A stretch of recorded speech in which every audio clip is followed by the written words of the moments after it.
Welcome to Keep What You Earn, your judgment and jargon free zone for entrepreneurs of all levels.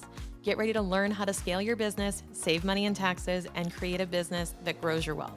If it feels like the financial side of business is like eating your vegetables, well, then think of this podcast as the ranch dressing to make the process a little more enjoyable. My name is Shannon Weinstein. I'm a CPA and business owner on a mission to simplify money and empower others through knowledge. I hope this episode inspires you to take action, but remember that the information we share is for educational purposes only and is not individual tax advice. Now that we got that out of the way, let's start the show.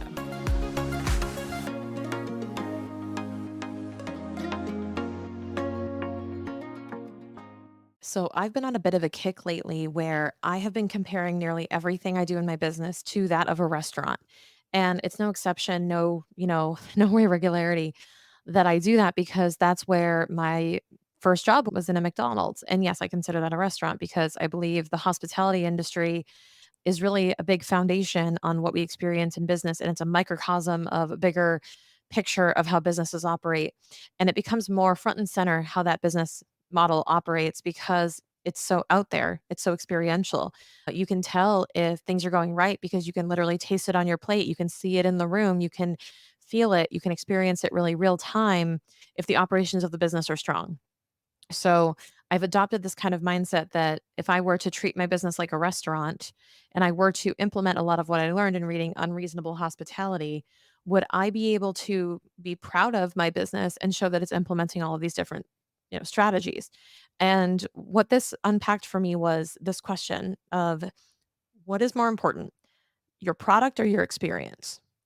And I'm going to define what each of those means in the context of this question. So your product being, let's use the restaurant example, the food, and the experience being the service. Okay, so let's talk about the product being the core deliverable, the core byproduct of what it is that you do.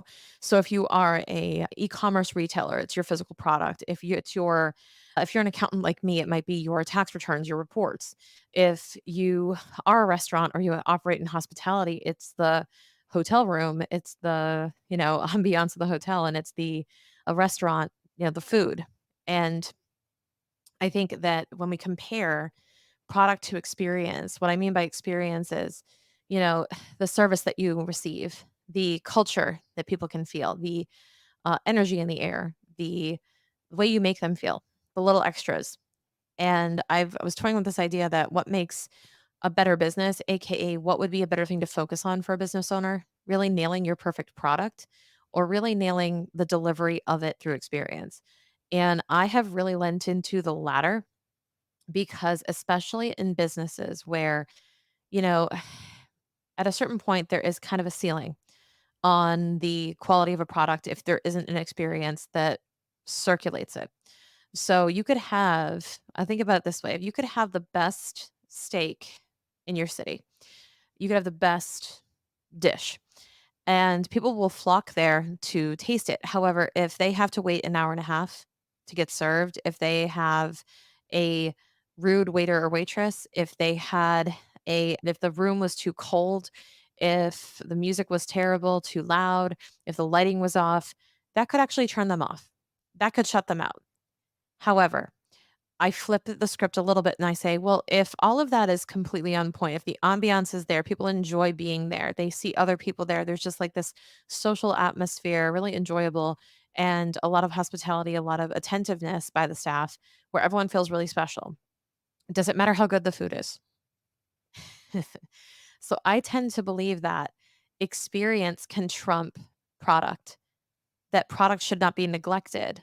But all too often, we put all our attention and energy into the product without actually considering the experience that we're creating around it.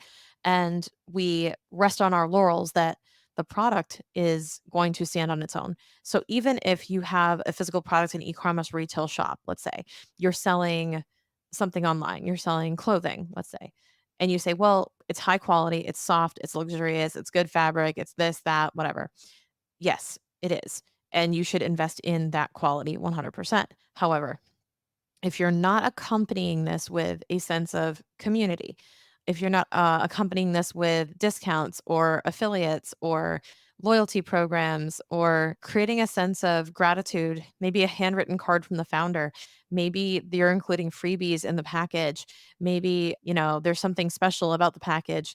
I have a client who sells apparel and they include little stickers, like glitter stickers into every package. It's a little unexpected, surprise. So you have to also create, it's not just about product, it's also about the experience, surprising and delighting and creating an energy around your product where people are excited to buy again and they recommend you and they can become advocates for you because there's a story, because they can tell a story about how they interacted with your product or service, with your business, with pride.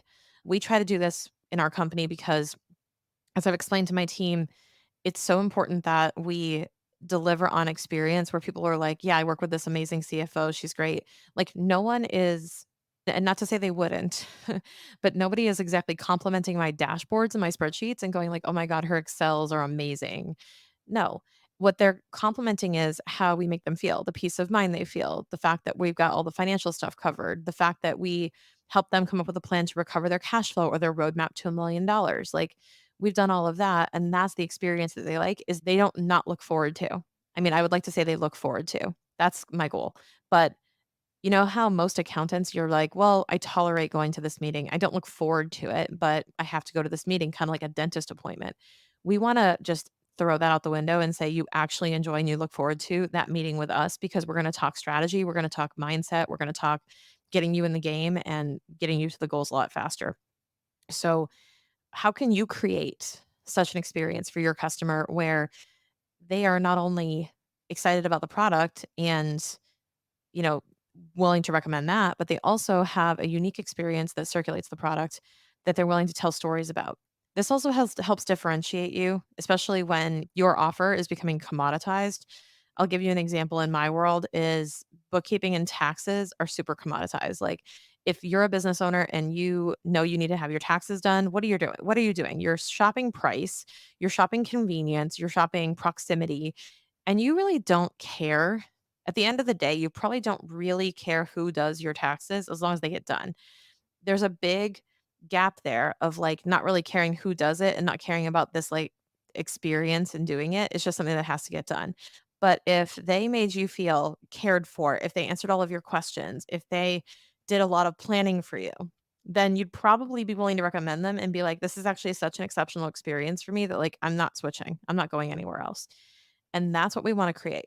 So, in your business, whether it's product or service based, if you're doing, like, online coaching and you're going, "Well, how do I create this for my clients? Like, my product is the experience. My product is my service."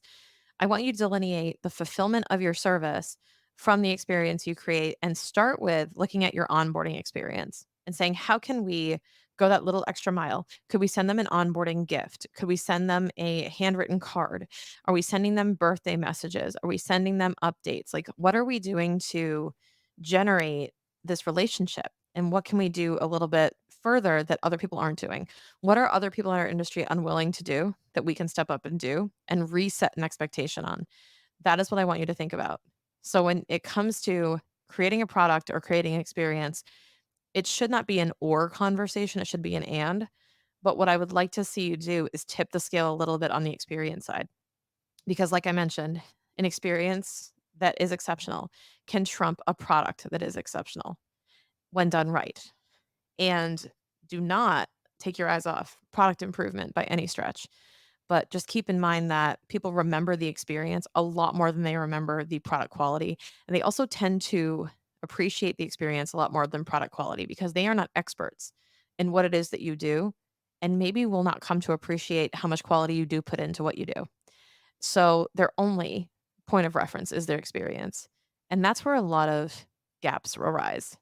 And that's where a lot of misunderstandings happen, is because your clients, your customers may not fully appreciate and understand the quality that you're putting into your product or service because they don't have it connected to how they actually experience it.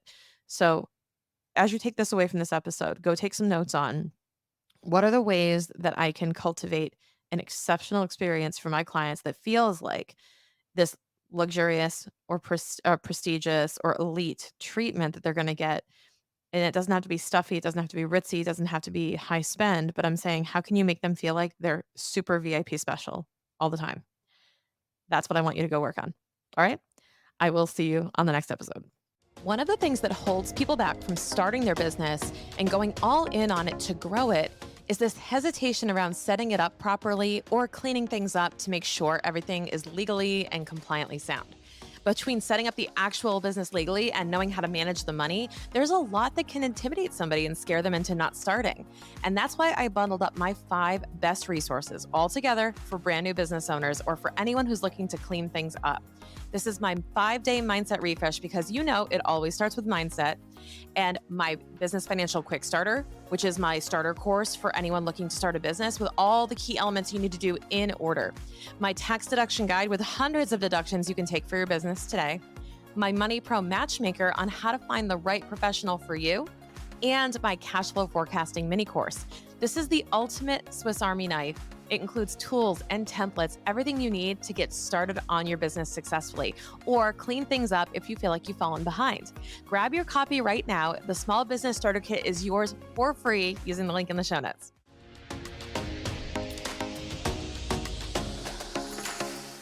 Thank you so much for listening. If you enjoyed this episode, please leave a rating and review on your podcast platform.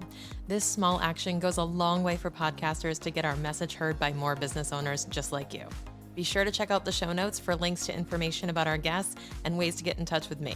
We'll see you on the next episode.